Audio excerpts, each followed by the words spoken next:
शनिवार व्रत कथा।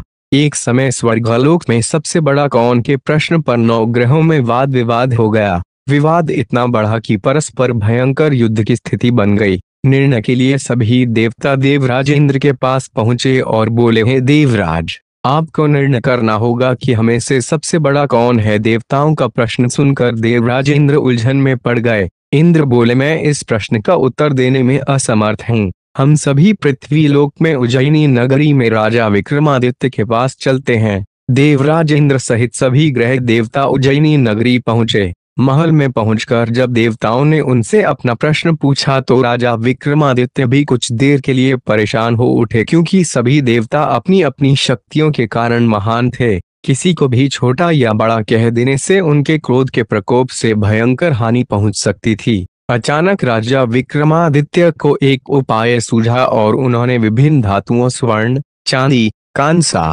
तांबा, सीसा, रांगा, जस्ता, अभ्रक व लोहे के 9 आसन बनवाए। धातुओं के गुणों के अनुसार सभी आसनों को एक दूसरे के पीछे रखवाकर उन्होंने देवताओं को अपने अपने सिंहासन पर बैठने को कहा। देवताओं के बैठने के बाद राजा विक्रमादित्य ने कहा, आपका निर्णय तो स्वयं हो गया। जो सबसे पहले सिंहासन पर विराजमान है वही सबसे बड़ा है। राजा विक्रमादित्य के निर्णय को सुनकर शनि देवता ने सबसे पीछे आसन पर बैठने के कारण अपने को छोटा जानकर क्रोधित होकर कहा, राजा विक्रमादित्य, तुमने मुझे सबसे पीछे बैठाकर मेरा अपमान किया है। तुम मेरी शक्तियों से परिचित नहीं हो। मैं तुम्हारा सर्वनाश कर दूंगा। शनि ने कहा, सूर्य एक राशि पर 1 महीने, चंद्रमा 2.25 दिन, मंगल 1.5 महीने, बुध और शुक्र 1 महीने, बृहस्पति 13 महीने रहते हैं, लेकिन मैं किसी राशि पर 7.5 वर्ष तक रहता हूँ। बड़े बड़े देवताओं को मैंने अपने प्रकोप से पीड़ित किया है। राम को 7.5 के कारण ही वन में जाकर रहना पड़ा और रावण को 7.5 के कारण ही युद्ध में मृत्यु का शिकार बनना पड़ा। राजा, अब तू भी मेरे प्रकोप से नहीं बच सकेगा। इसके बाद अन्य ग्रहों के देवता तो प्रसन्नता के साथ चले गए, परंतु शनिदेव बड़े क्रोध के साथ वहां से विदा हुए। राजा विक्रमादित्य पहले की तरह ही न्याय करते रहे। उनके राज्य में सभी स्त्री पुरुष बहुत आनंद से जीवन यापन कर रहे थे। कुछ दिन ऐसे ही बीत गए। उधर शनि देवता अपने अपमान को भूले नहीं थे।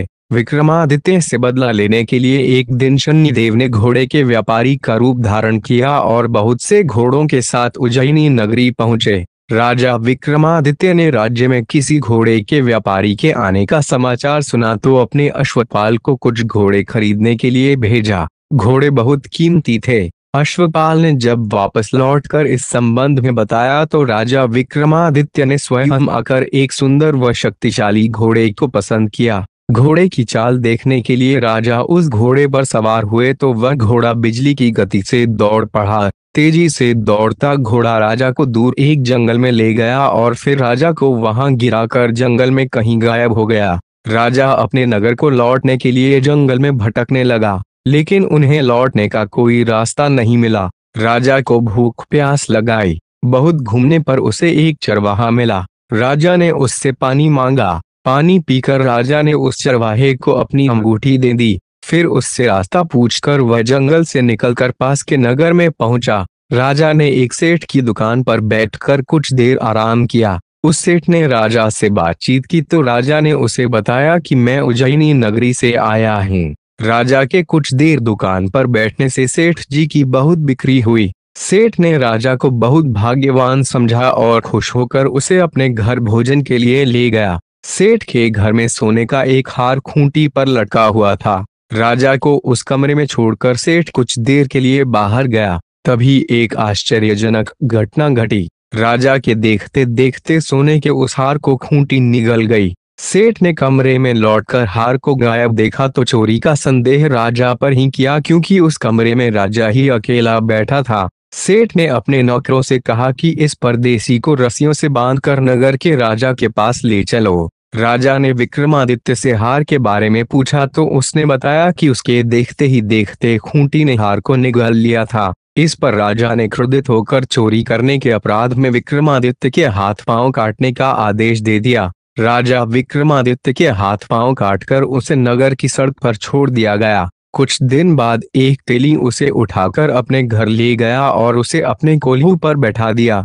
राजा आवाज देकर बैलों को हाँकता रहता। इस तरह तेली का बैल चलता रहा और राजा को भोजन मिलता रहा। शनि के प्रकोप की 7.5 पूरी होने पर वर्षा ऋतु प्रारंभ हुई। राजा विक्रमादित्य एक रात मेघ मल्हार गा रहा था कि तभी नगर के राजा की लड़की राजकुमारी मोहिनी रथ पर सवार उस तेली के घर के पास से गुजरी। उसने मेघ मल्हार सुना तो उसे बहुत अच्छा लगा और दासी को भेजकर गाने वाले को बुला लाने को कहा। दासी ने लौटकर राजकुमारी को अपंग राजा के बारे में सब कुछ बता दिया।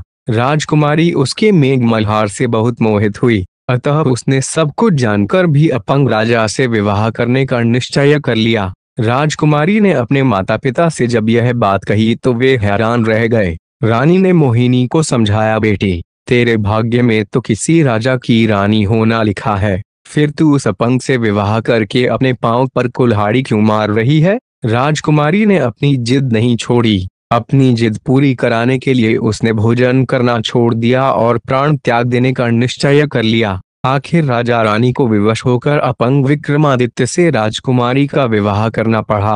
विवाह के बाद राजा विक्रमादित्य और राजकुमारी तेली के घर में रहने लगे। उसी रात स्वप्न में शनिदेव ने राजा से कहा, राजा तुमने मेरा प्रकोप देख लिया, मैंने तुम्हें अपने अपमान का दंड दिया है। राजा ने शनिदेव से क्षमा करने को कहा और प्रार्थना की, हे शनिदेव आपने जितना दुख मुझे दिया है अन्य किसी को न देना। शनिदेव ने कुछ सोचकर कहा, राजा मैं तुम्हारी प्रार्थना स्वीकार करता हूँ। जो कोई स्त्री पुरुष मेरी पूजा करेगा, शनिवार को व्रत करके मेरी व्रत कथा सुनेगा, उस पर मेरी अनुकंपा बनी रहेगी। प्रातःकाल राजा विक्रमादित्य की नींद खुली तो अपने हाथ पांव देखकर राजा को बहुत खुशी हुई। उसने मन ही मन शनिदेव को प्रणाम किया। राजकुमारी भी राजा के हाथ पांव सही सलामत देखकर आश्चर्य में डूब गई। तब राजा विक्रमादित्य ने अपना परिचय देते हुए शनिदेव के प्रकोप की सारी कहानी सुनाई। सेठ को जब इस बात का पता चला तो दौड़ता हुआ तेली के घर पहुंचा और राजा के चरणों में गिरकर क्षमा मांगने लगा। राजा ने उसे क्षमा कर दिया क्योंकि यह सब तो शनिदेव के प्रकोप के कारण हुआ था। सेठ राजा को अपने घर ले गया और उसे भोजन कराया। भोजन करते समय वहां एक आश्चर्यजनक घटना घटी। सबके देखते देखते उस खूंटी ने हार उगल दिया। सेठ जी ने अपनी बेटी का विवाह भी राजा के साथ कर दिया और बहुत से स्वर्ण आभूषण धन आदि देकर राजा को विदा किया। राजा विक्रमादित्य राजकुमारी मोहिनी और सेठ की बेटी के साथ उज्जैनी पहुंचे तो नगर वासियों ने हर्ष से उनका स्वागत किया। अगले दिन राजा विक्रमादित्य ने पूरे राज्य में घोषणा कराई कि शनिदेव सब देवों में सर्वश्रेष्ठ हैं। प्रत्येक स्त्री पुरुष शनिवार को उनका व्रत करें और व्रत कथा अवश्य सुने। राजा विक्रमादित्य की घोषणा से शनिदेव बहुत प्रसन्न हुए। शनिवार का व्रत करने और व्रत कथा सुनने के कारण सभी लोगों की मनोकामनाएं शनिदेव की अनुकंपा से पूरी होने लगीं। सभी लोग आनंद पूर्वक रहने लगे। प्रिय भक्तों, आज की कथा अगर पसंद आई हो तो वीडियो को लाइक कीजिएगा और सब्सक्राइब भी जरूर कीजिएगा। धन्यवाद।